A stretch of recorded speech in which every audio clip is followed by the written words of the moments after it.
Alors, c'est la grande première d'Impact 925 et laissez-moi vous dire qu'à part son nom original 925 pour le 25 septembre, la journée des Franco-Ontariens, eh bien, Impact 925, c'est une émission où par le moyen d'entrevues long format, on aborde avec une brochette d'experts et des gens de la communauté des enjeux passionnants qui touchent la jeunesse, les immigrants et les aînés francophones de la région de Prescott-Russell.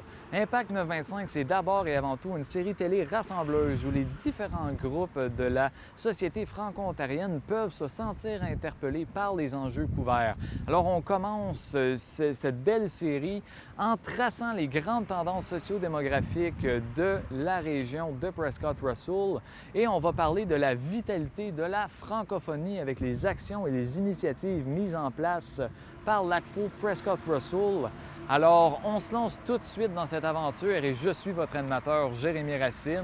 Alors, je vous souhaite un bel épisode.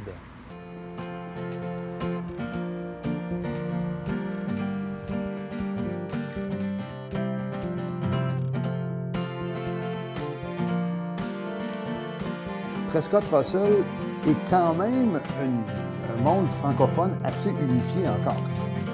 Notre vision, c'est de tout rassembler et d'en faire vraiment un circuit régional touristique.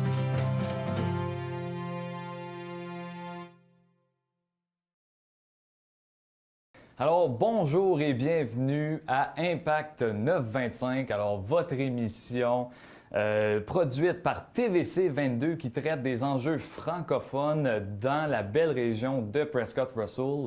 Alors, je suis votre animateur Jérémy Racine et aujourd'hui, j'ai le plaisir de recevoir mon invité, M. Martin Meunier, qui est professeur titulaire à l'École des études sociologiques et anthropologiques à l'Université d'Ottawa. Et M. Meunier est aussi directeur des chaires de recherche sur le monde francophone. Alors, M. Meunier, bonjour et merci d'avoir accepté l'invitation. Merci, bonjour. Bonjour. Alors, M. Meunier, on va commencer. On est ici pour parler des tendances socio-démographiques. On va commencer en parlant de démographie.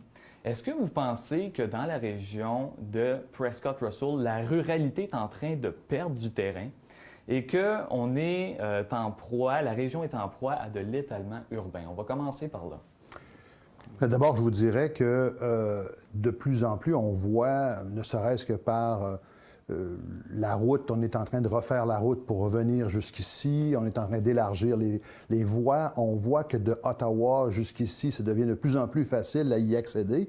Ce ne sont que des petits indicateurs qui montrent à voir qu'on est en train de développer vers l'est passablement et ça montre à voir qu'il y a un étalement urbain de plus en plus grand. En fait, il est en train de se faire toute une nouvelle réalité émerge depuis quelques années. Ça va avec la pression, en fait, de la population nouvelle. Il y a de plus en plus de population. On cherche des maisons, on cherche des endroits où s'établir, mais il y a aussi des nouvelles donnes, notamment la nouvelle donne qui est très importante post-pandémie, c'est que maintenant, les gens travaillent de plus en plus à la maison. Alors, pourquoi aller en ville? Pourquoi rester en ville? Est-ce qu'on n'aurait pas le meilleur de deux mondes en étant à 30, 40, 50 kilomètres de la ville, en ayant le confort d'une communauté bilingue, véritablement bilingue, mais avec en même temps le charme de la campagne et des communautés rurales? Bien, parfait. Alors, ça répond exactement à ma question, mais je vais en venir aussi à mon prochain point. Est-ce que vous prévoyez, avec tout cet étalement-là urbain, une hausse de l'immigration dans la région dans les années à venir? Sûrement. L'immigration est très importante, je dirais, partout au Canada. Pour donner quelques chiffres, ne serait-ce que pour se donner un peu un ordre d'idée, il y a environ 350 000 immigrantes qui arrivent au Canada chaque année. De cela, il y en a à peu près 150 000 qui demeurent en Ontario. C'est quand même pas mal. Ça veut dire ça que 150 000, grosso modo, en 10 ans, c'est 1 500 000. Ça fait une pression importante de population nouvelle qui vient d'arriver et qui peuple le territoire. De cela, il y a environ 1 personne sur 10 qui choisissent le français comme première langue officielle parlée. Et donc, ça crée une population nouvelle, importante, Et on le voit surtout dans le sud, Toronto, Barrie, c'est des places très importantes pour l'immigration, mais de plus en plus dans la région d'Ottawa, jusque dans ces régions limitrophes, comme ici à Prescott. Parfait. Est-ce qu'on n'a pas besoin un peu d'immigrants francophones avec tout l'enjeu du vieillissement de la population dans l'Est ontarien? Est-ce que c'est une solution viable, l'immigration francophone? Bien, d'abord, moi, je pense que c'est une situation, c'est tout à fait viable et c'est en train de se faire. D'abord, c'est important de voir qu'il y a là une transformation des populations francophones. Depuis, je dirais, bien, ça fait une vingtaine d'années là, que l'immigration est assez grande au Canada. Au moins 20 ans, c'est sûr. Et on voit que peu à peu, les populations francophones de l'Ontario sont en train de changer de provenance.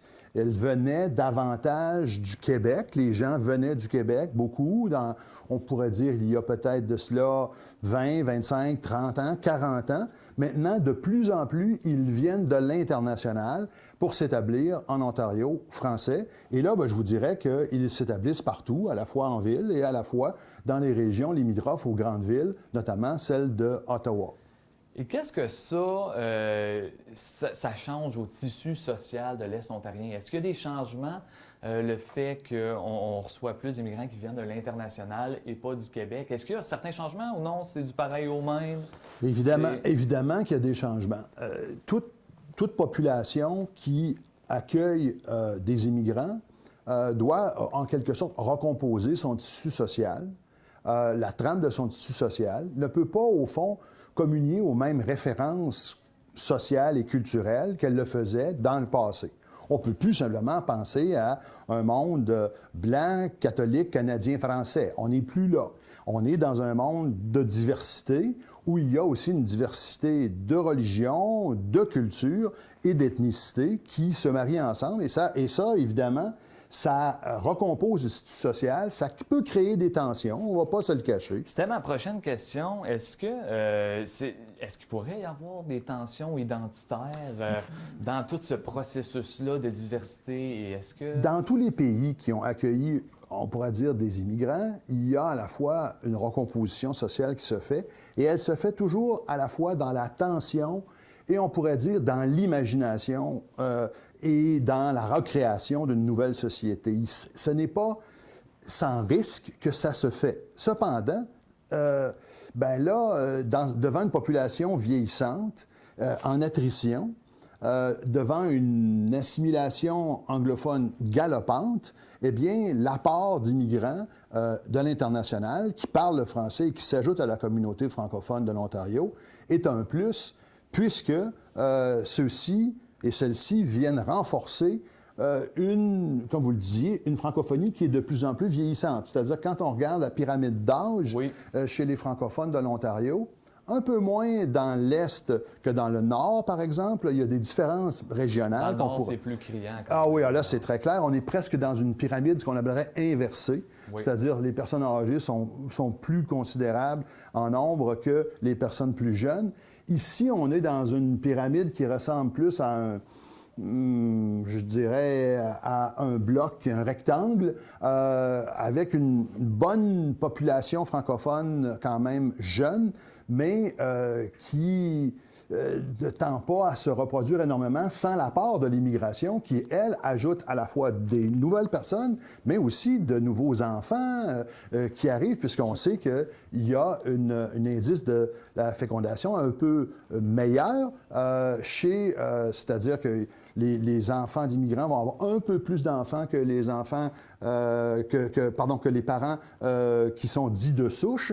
Oui. Et d'une certaine façon, ça accroît encore plus la communauté, le nombre de personnes dans la communauté francophone. Exactement. Donc, ça vient assurer une certaine pérennité, finalement. Là. Tout à fait. Mais c'est pas, répétons-le, c'est pas sans défi. C'est-à-dire que le défi, c'est évidemment de se parler, de communiquer, de franchir les frontières d'une certaine façon implicite des cultures et d'avoir une approche de la main tendue et du véritable accueil.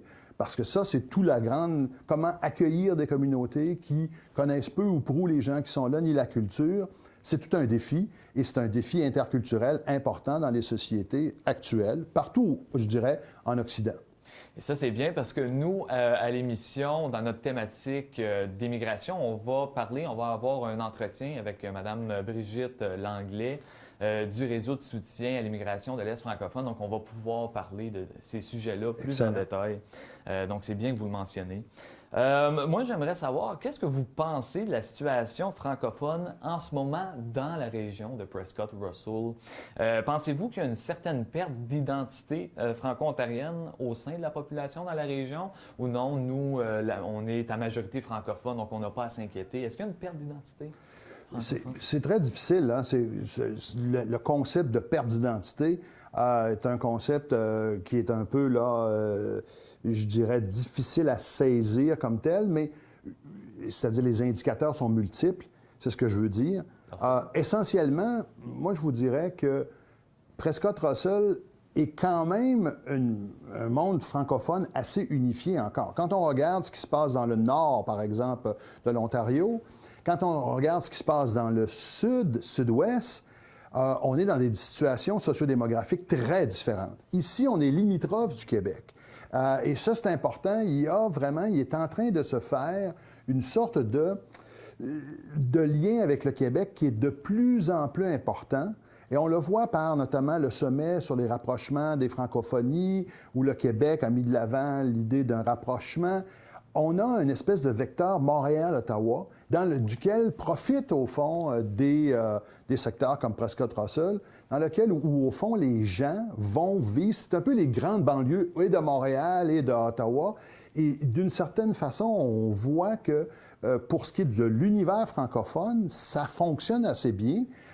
Et d'une certaine manière, on voit une unité de plan. C'est comme si, sans vous dire qu'il est en train de se détacher d'une troisième province, il y a quand même une région, là, un cœur entre Montréal, le nord de Montréal, l'est de l'Ontario jusqu'à Ottawa, jusqu'à Montréal. On a là une espèce de tronçon francophone assez important, et qui est pas évidemment, qui peut connaître lui aussi des attritions, puis l'assimilation, puis des changements importants, mais on voit qu'il y a malgré tout, une certaine unité de plan qui est en train de se faire. Donc, moi, je trouve que ça va relativement bien.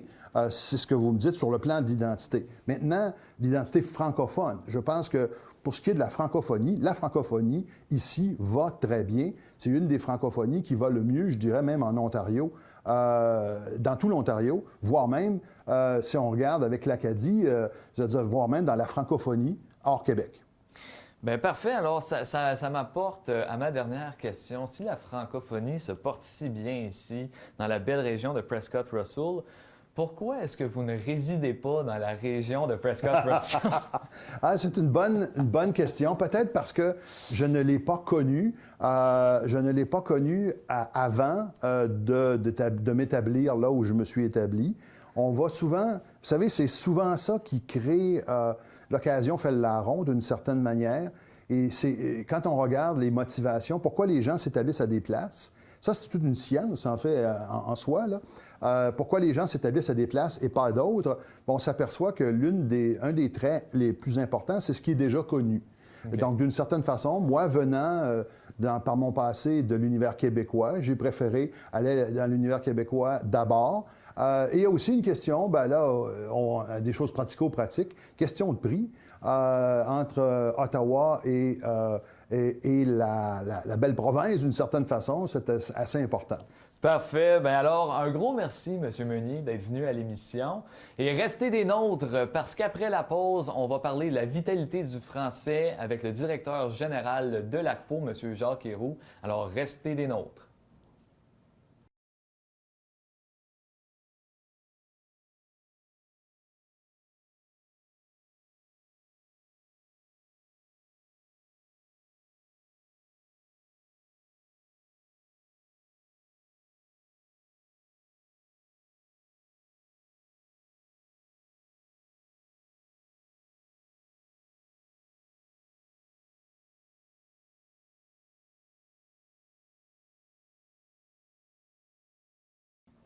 Alors, juste avant la pause, on a parlé avec M.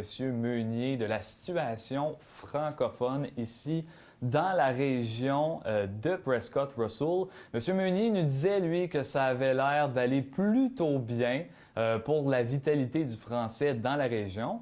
Alors, on en parle aujourd'hui. J'ai le plaisir de recevoir en deuxième partie d'émission M. Jacques Héroux, directeur général de l'ACFO, l'Association canadienne-française de l'Ontario de Prescott-Russell. Et M. Héroux, on va parler de la vitalité du français ici dans la région et de l'ACFO en tant que tel. Alors, merci d'être ici à l'émission. Bien, merci de l'invitation. C'est mon plaisir. Un gros merci. Alors, on commence tout de suite. Monsieur Héroux, c'est quoi la différence entre l'ACFO de Prescott-Russell et l'AFO? Alors, c'est quoi l'ACFO, l'AFO? On les mélange souvent. Est-ce qu'on pourrait avoir une petite clarification? C'est quoi la différence entre les deux? Oui, la similitude entre les deux, c'est que les deux sont des organismes porte-parole ou parapluie pour la francophonie sur le territoire. L'AFO, qui est l'Assemblée de la francophonie de l'Ontario, elle a un mandat provincial. Donc, elle s'occupe, là, c'est l'organisme provincial parapluie de tous les organismes qui finissent avec un FO, franco-ontarien. OK. Donc, leur mandat, c'est de s'occuper de la formation, de financement, d'être porte-parole des 744 000 francophones de l'Ontario. Et c'est l'AFO qui fait tout le démarchage politique auprès des députés, auprès du gouvernement, etc. Donc, leur rôle est plutôt être porte-parole de la communauté en entier dans la province. Parfait. L'ACFO joue pas mal le même rôle, mais surtout au niveau régional. Donc, l'ACFO, c'est vraiment le porte-parole. Son mandat, c'est d'être le porte-parole de la communauté francophone et francophile pour les comtés unis de Prescott et Russell. Donc, on fait la même chose, mais juste à une échelle territoriale plus petite. Parfait. Donc ça nous aide à clarifier un peu c'est quoi, c'est ça la différence, l'AFO, on se mélange souvent, donc là, c'est plus clair. Moi, je veux parler maintenant des activités que l'ACFO organise. Je pense que le plus grand événement que l'ACFO Prescott-Russell ici dans la région, c'est le banquet de la francophonie. Hein? Bien, en effet, le banquet, on aurait fait le 22e banquet de la francophonie au mois de mars 2020. Mais là, la fichue COVID-19 est arrivée et ça nous a obligés de revoir notre formule et de repousser. On aurait aimé le faire au mois de mars 2021, parce je dis mars parce qu'on le présentait de banquet en même temps que les rendez-vous de la francophonie. Donc, on avait ciblé le mois de mars et surtout la semaine de la francophonie au mois de mars pour présenter cela. L'idée du banquet, c'est qu'on célèbre et on se rassemble et on célèbre les 7 individus qui se sont démarqués par leur leadership francophone au niveau de la francophonie dans la région. Donc, là-dedans, on honore, on célèbre un organisme francophone, on nomme aussi, on célèbre un bénévole francophone, Oui. un bénévole, un francophile. OK.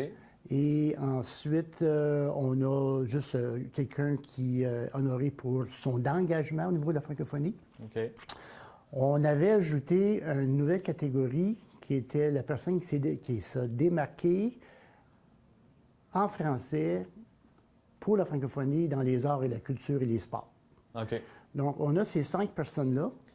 Et ça, c'est tout sous le prix, parce que là, il faut bien comprendre, il y a 2 prix. Il y a l'Ordre de la francophonie et il y a le prix Thomas c'est ça. Ben, les 7 récipiendaires sont nommés à l'Ordre de la francophonie, mais on a aussi le prix jeunesse qui est Thomas Godefroy. Et là, on célèbre une personne 15 à 18 ans et 19 à 30 ans. OK.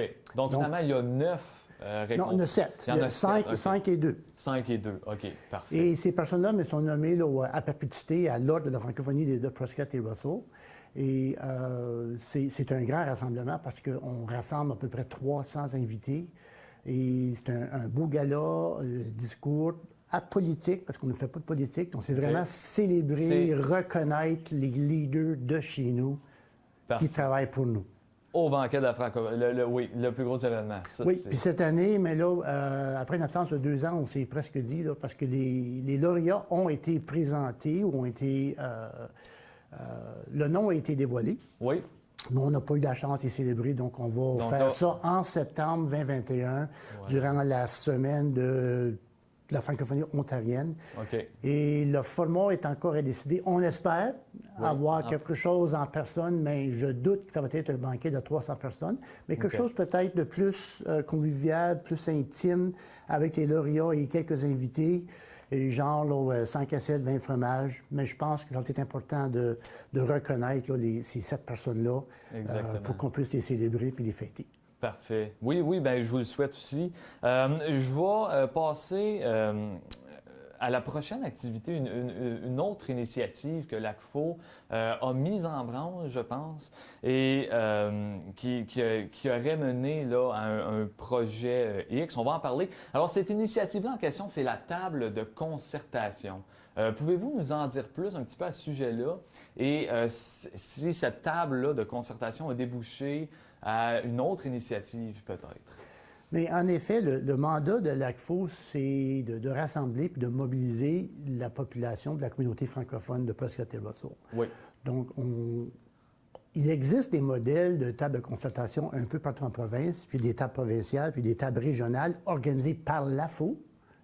Et ici, mais c'est une table de l'Est qui veut dire là, que l'AFO invite des gens de Kingston jusqu'à Cornwall, jusqu'à Prescott-Russell. Donc, c'est pas mal grand. Mais nous autres, on veut faire quelque chose de spécifique pour Prescott-Russell. OK. Mobiliser la communauté autant dans le domaine des affaires scolaires, entrepreneuriales, sociales, culturelles. Et ça rassembler ces partenaires-là pour discuter des enjeux, discuter de projets concrets qui pourraient toucher la francophonie dans Prescott-et-Russell. La première consultation qu'on a faite en printemps 2021, la thématique qui est ressortie, c'est qu'il manquait quelque chose au niveau des arts et la culture et le patrimoine. Parfait. Donc, c'est vers cette direction-là que l'ACFO va se pencher avec la table de concertation. Et tout semble indiquer qu'on va essayer de mettre sur pied là, un circuit patrimonial dans Prescott-et-Russell. Il existe des petits circuits dans les villages, en particulier individuels, mais notre vision, c'est de tout rassembler ces 4 ou 5 circuits-là et d'en faire vraiment un circuit régional touristique qui pourrait attirer du monde de partout pour venir voir et s'enrichir de tous les joyaux culturels dans la région. Parfait. Bien, fait que ça, on a hâte de voir comment ça va se développer. Moi, j'aimerais savoir, en termes d'action politique, sur votre site Web, vous vous êtes réclamé d'avoir discuté avec M. Bourgouin, porte-parole de l'opposition aux affaires francophones, les enjeux francophones en Prescott-Russell. C'est quoi les enjeux que vous avez discutés avec M. Bourgouin à ce moment-là, je pense, le vendredi 12 février? Avec M. Bourgouin, Guy voulait faire le tour de tous les ACFO et de tous les organismes de la province en tant que porte-parole de l'opposition. Et les enjeux qu'on a jasés avec lui, c'était l'immigration, c'était juste les services en français dans les régions. Et ensuite, il voyait voir, je pense que lui faisait ça pour alimenter leur plateforme électorale provinciale. Okay. Au niveau des services de langue française, mais on a moins de difficultés ici que d'autres régions de la province parce que quand même, les services, on les a. On est une région désignée par la loi 8. Donc, Prescott-et-Russell, les comtés-unis doivent offrir des services en français, autant que aucune de nos municipalités a vraiment une réglementation locale sur l'affichage bilingue. Oui. On n'a pas besoin parce que plusieurs de nos marchands, nos entrepreneurs s'affichent déjà puis offrent le service dans les 2 langues. On a une campagne aussi Bonjour Welcome qui s'occupe de ça. Là. Oui, parfait. Moi, je voulais vous parler aussi de votre rapport annuel. Je voulais vous parler de financement. Selon votre rapport annuel 2019-2020, l'ACFO se dit recevoir 30 000 en subvention pour son fonctionnement. Dans les dernières années, plusieurs ACFO régionales ont disparu. On parle des régions de Nipissing, Kirkland Lake ou London-Sarnia. Est-ce que vous avez, est-ce que vous déplorez un manque de financement ou un manque de main-d'œuvre dans l'ACFO ici régional à Prescott-Russell? Oh, très bonne question. Manque de subventions, bien, on est considéré une petite ACFO, autant qu'on a un territoire assez large. On est une petite ACFO. On n'a qu'un directeur général à temps partiel. Et justement, là, cette année, on a embauché une agente de projet à temps partiel aussi. Donc, les ressources humaines au niveau de l'ACFO Prescott-Russell sont minimes, mais c'est assez pour prendre des bouchées doubles et offrir tous les projets qu'on offre. En effet, notre budget de fonctionnement vient de Patrimoine canadien, et c'est le budget que vous avez mentionné, là. Mais on a eu le plaisir aussi, puis on a eu la chance de faire demande pour d'autres subventions et faire subventionner d'autres propositions de projets qui ont fait en sorte que nos coffres, notre trésorerie s'est enfloué un peu. Et de là, on a embauché notre agent de projet tantôt. Donc, depuis, moi, je suis arrivé à la direction générale, on a parti d'un budget opérationnel de 30 000 et avec les autres subventions qui sont ajoutées, on avait l'année passée un budget opérationnel là, à peu près de 105 000. Mais l'écart, c'était tous des projets qu'on a. Oui. Okay. Et quand on fait demande pour des projets, il y a toujours un pourcentage qui est des frais administratifs ou du salaire. Oui. Donc, c'est de là qu'on a pu se permettre d'embaucher un agent de projet. Parfait. Bien, c'est des bonnes nouvelles. C'est des bonnes Ce nouvelles. Ma dernière question pour vous aujourd'hui, que constatez-vous de la francophonie, la situation francophone, votre point de vue? On a eu le point de vue de M. Meunier tantôt. Moi, je veux entendre le directeur général de l'ACFO. C'est quoi la situation francophone, votre perception de la situation francophone dans Prescott-Russell?